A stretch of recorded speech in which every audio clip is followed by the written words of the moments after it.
Map activities cap out at 36,000 particles, so you're going to have to do invasions if you want all of the perks. Even if you blaze through all of the map activities in a single day, you'll still need 48,000 more particles. And invasions only give you 2,000 particles per day. So it's going to take 24 days to max out the system. Today we're diving into the First Descendant's new Inversion Reinforcement System, a shiny new system that gives us more buffs and thankfully fewer headaches. This new season progression system from patch 1.11 has been updated to give you better benefits and remove those annoying debuffs that came with a lot of the perks before. If you're looking to make the most out of your buffs without grinding yourself into oblivion, you're in the right place. I'm here to save you some time, effort, and maybe even a bit of sanity. So let's get into it.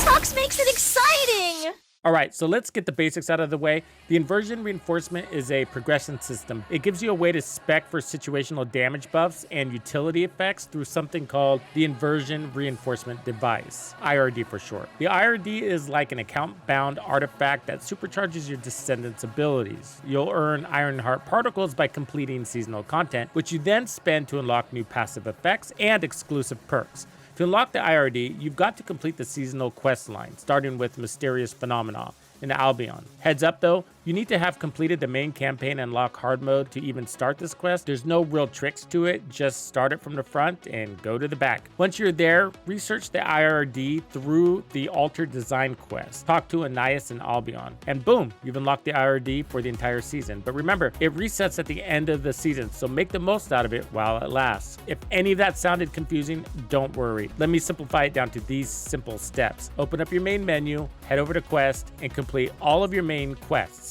Now, what exactly is the IRD? It's a grid of passive effects that last throughout the season. The grid is divided into rows and columns, and you unlock the passives in a tiered system. For example, you can't unlock column 2 until you've spent a point in column 1.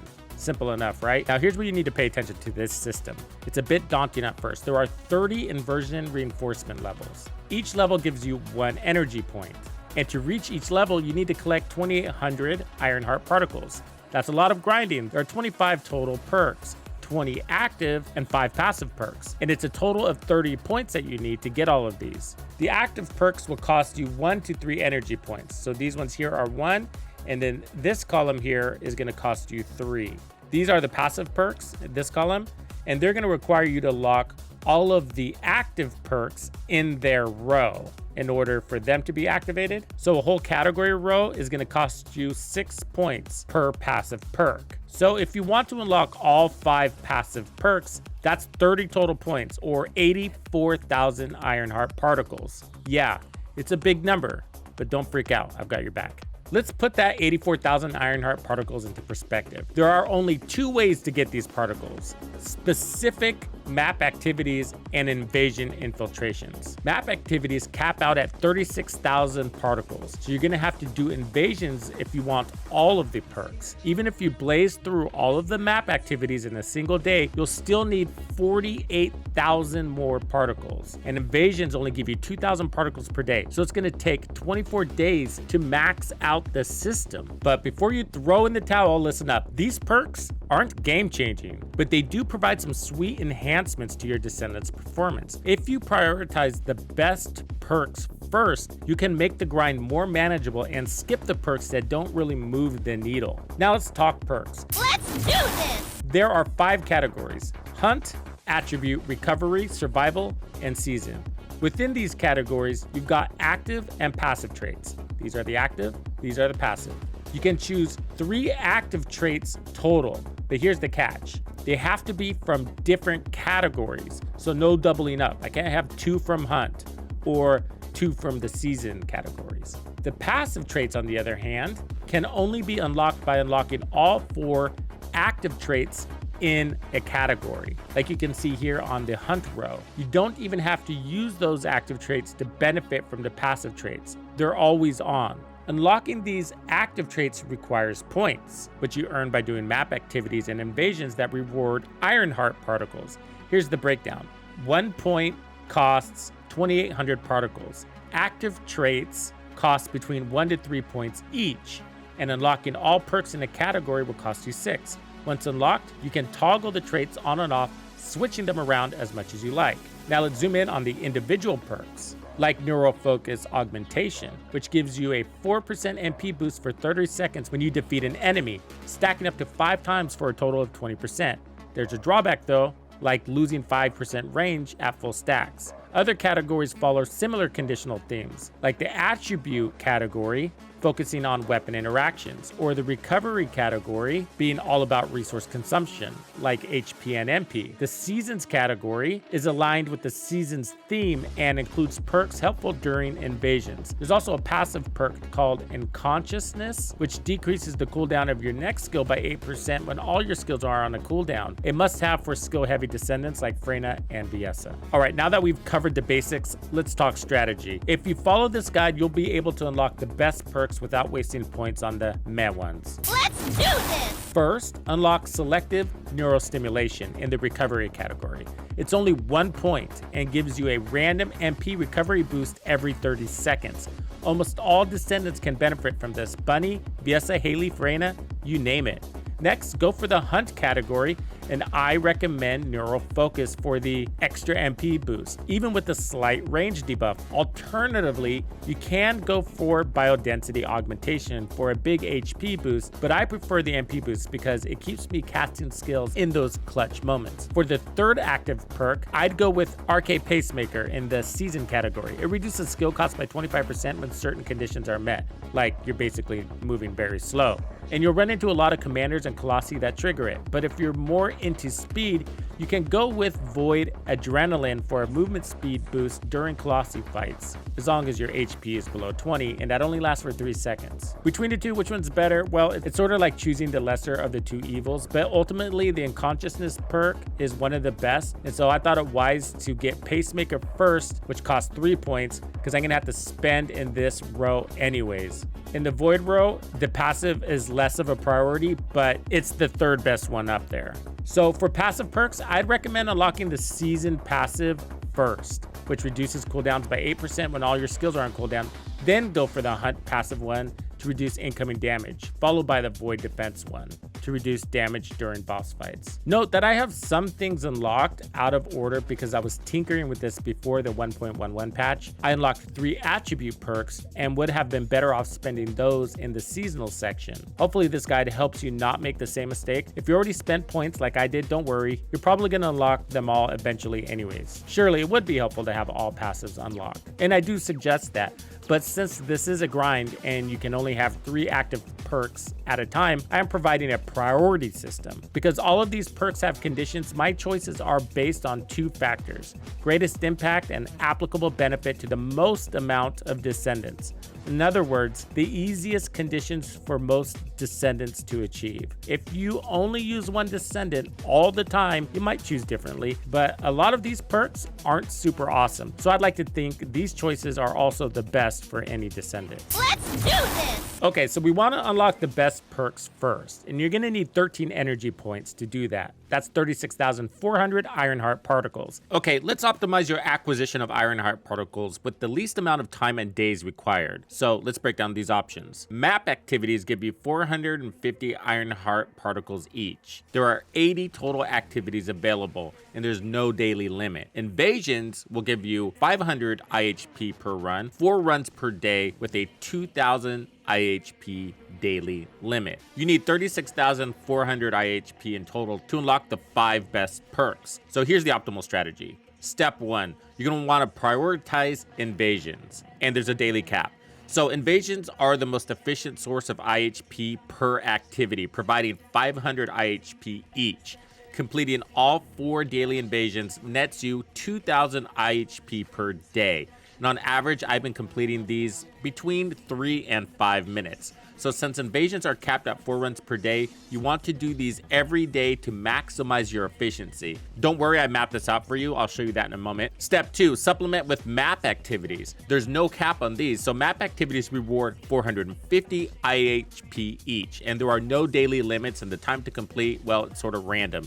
So you can grind these out as much as your time allows. There are 80 activities in total to complete, and since they take longer than invasion runs, well, sometimes, you'll fill in the rest of your IHP needs here. There's more benefit to this than I'm covering here, and I'm gonna go into more detail as we break this down at the map level, but just to give you a heads up, the invasions allow you to kill up to 3, 4, 5 activities on your map level per run. Invasions are also considered infiltrations, and they're also counting towards the hard mission mode activity that's required on each map level. More on that in a minute. The day-to-day breakdown. So day 1, start off by tackling your invasions. That's 4 runs, probably going to take you between 20 and 30 minutes total, and that'll give you 2,000 IHP. Then map activities, complete about 31 activities. That's 450 activities each times 31. So that's just shy of 14,000 IHP. So your total IHP in one day is gonna be about 16,000. So day 2, invasion runs for 2,000 IHP, 31 map activities for about 14,000 IHP. And by the end of day 2, you should be just shy of 32,000 IHP, give or take. And most of you will probably be done on day 2. But if you're brand new to the game, then you're gonna have a little remainder to do on a 3rd day. That's 36,400 total IHP. So most people will be able to complete this in less than 2 days. So the accumulation of all those activities ended up being 8 to 12 invasions and up to 62 total activities. The reality is that those activities are probably going to be a lot less because I found a very efficient way to get this done. Let's jump into that next. Let's do this! In this section, I'm going to give you the optimal route to completing your 80 total map activities. I'll be providing the recommendations for each of the 8 regions. Remember, always complete your daily invasion runs first to cut down on your map activities. Each list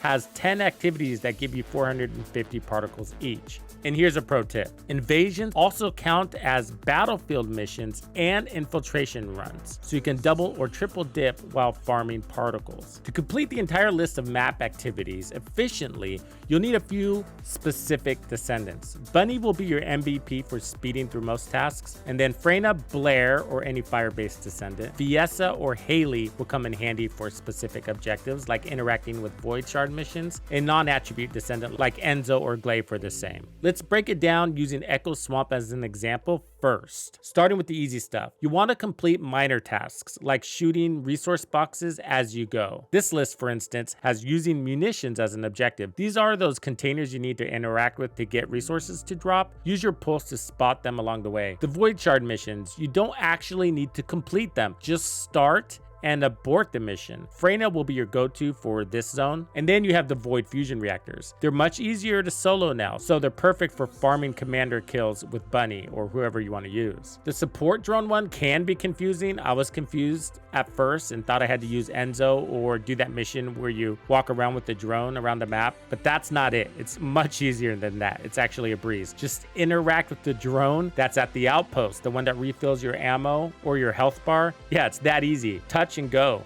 And as far as the outpost clearings go, just use Bunny. You don't need to use Sharon for those. Done in seconds. Okay, I'm gonna pause here for a quick second. To keep this video from getting too long, I'm gonna skip over the easy tasks, like shooting gas tanks, supply crates, and interacting with support drones. I recommend checking your list before starting each zone and knocking these out as you go while focusing on the bigger, more difficult tasks. So focusing on the heavier grind, like battlefield missions, infiltrations, and champion kills is where we will be focusing on the most in this guide. Back to Echo Swamp, and at this stage you will have done all of your daily invasions for your 2,000 Ironheart points. And because the invasions are rotating around the map, there's no guarantee that the activity benefit from those invasions are going to be applying to Echo Swamp. This guide is covering all of the regions, so start with the same regions that the daily invasions are occupying. This will help you unlock those 5 priority perks even faster. The first thing you want to tackle within Echo Swamp is going to be your incursion runs. There'll be up to 5 that need to be completed. They're also going to apply to your battlefield runs, and they're also going to apply to your commander, elite, as well as champion kills, and many of the other minor tasks like shooting gas tanks or interacting with munitions. Each map will require you to do 5 infiltration missions and 10 battlefield missions. If you do infiltrations first, the number drops to 5 infiltrations and 5 battlefield missions, 10 in total instead of 15. For Echo Swamp, I recommend doing the chapel infiltration 5 times with Bunny. Each run takes about 5 to 6 minutes, and there's a good chance you have some of those completed already when you approach this list. Infiltrations and missions will naturally get you champion, elite, and commander kills. After finishing your infiltrations, focus on battlefield missions to wrap up your remaining champion kills. By this point, you should have 5 or fewer left to do. For Echo Swamp, head to the abandoned zone and repeat the environmental contamination mission with Bunny. These runs take just 30 to 45 seconds, and you'll encounter both champions and elites. On average, you'll kill 8.6 champions per minute here. And shout out to Apprehensive Most 785 on Reddit for figuring that detail out. Nicely done. Next up,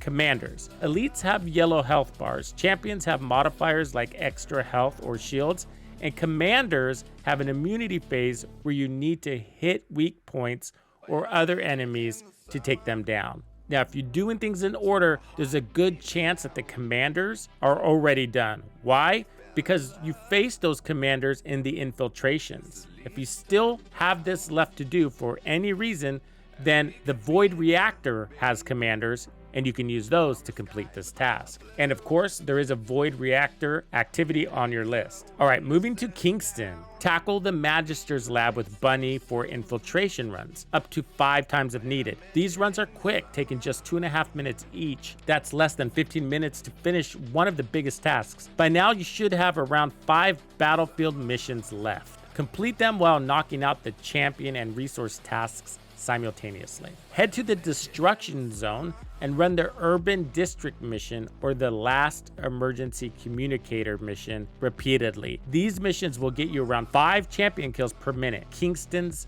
best options. Next, hit the Fallen Theater outpost and open all munition containers along the way. Clear the outpost and boom, 2 more activities checked off. Then fast travel to the Grand Square outpost. Switch to a non-attribute descendant and interact with the support drone. Another task done. Now head to the Void Fragment just around the corner here in the same zone, activate it with the skill and abort. Now that one's done. Finally, just around the corner, you're gonna wanna tackle the Void Reactor nearby and defeat the boss there. This should wrap up all the tasks for Kingston. On to Vespers. For infiltrations, do Sepulture 5 times. Each run takes about 3.5 minutes. While doing this, make sure to shoot any gas tanks you see. If you prefer the shelter infiltration, it's also a solid option. After infiltrations, move to battlefield missions. You only have about 5 left, or you should, and you'll be completing the elite and champion tasks simultaneously. In the Ruined Zone, Destroyed Temple is the best place, netting you 2.8 champions per minute and at least 1 elite per run. Next, for the Void Shard activity,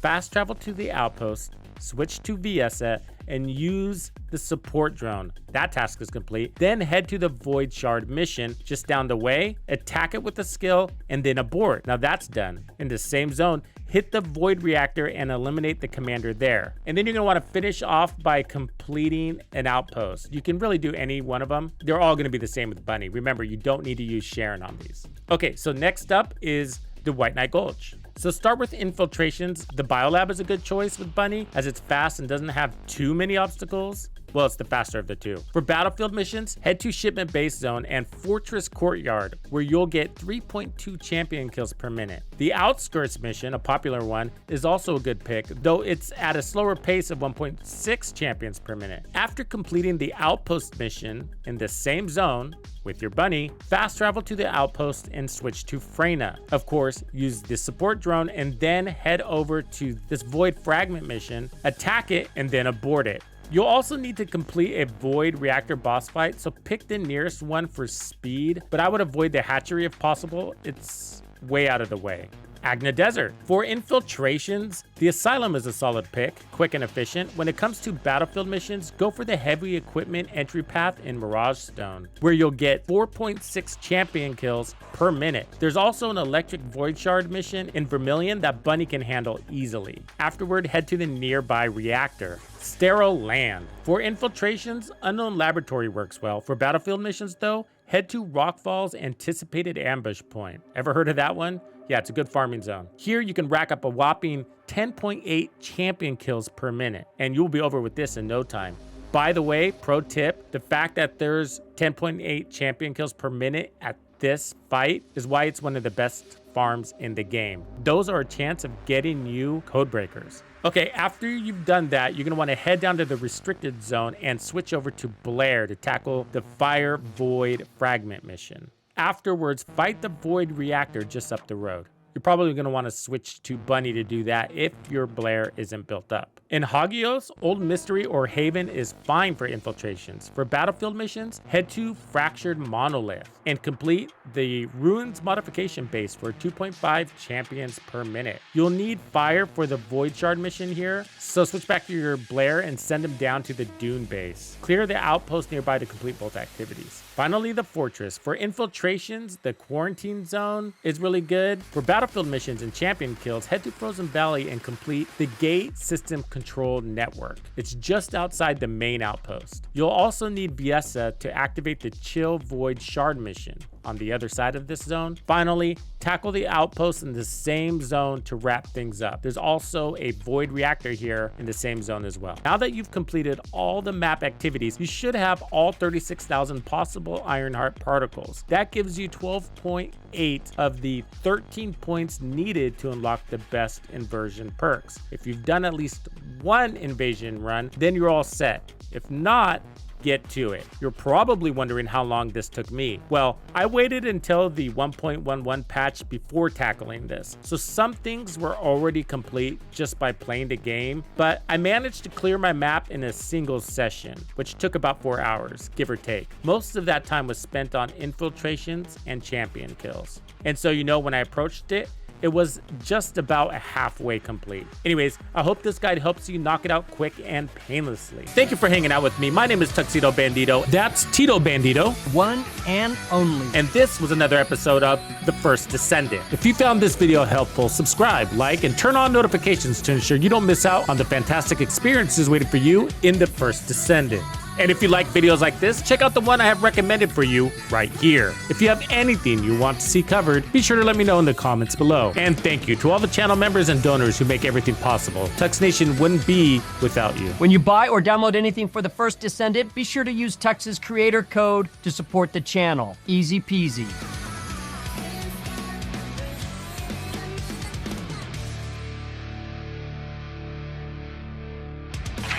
Follow me.